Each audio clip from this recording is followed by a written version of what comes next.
So hello guys केनता अच्छा अपन माने I hope कि अपन माने बहुत बढ़िया थे। तो गाइस निगा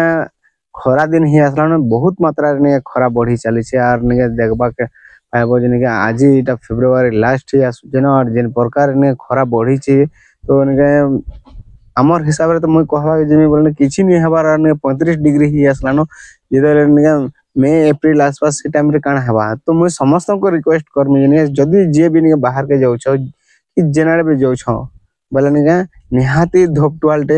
पानी गोटे बोतल धरी के बाहर के जीवे काय करे खरा तापमात्रा जिन प्रकार बढ़ी बसला न जिनिका झो मारबाटा सुनिश्चित है। तो आपण मन मोर पजाड़ो टिके देखे देबे नि देखो पूरा ने कैमरा रे बेनिका पूरा एते प्रकार माने खरा बढ़ी जिने पूरा दिन छुटी होछे। तो खरा टिके नजर देखे माने देखि कर कहि भी पारबो जिनिका माने खरा केन प्रकार बढ़ी जे मते भी निके माने खरा एते झो मारू छे जे नि कह मते से जिनिस के निके समस्त को जणाबार मन निहाती जरूरी थिला। तो जे भी बाहर के गले निके जे कोनो से जगह के गले भी निजे टिके निया सतर्क हे करनिया पानी गोटे बोतल आउ धोप टुआलटे धर कर जीवे। बहुत बहुत धन्यवाद।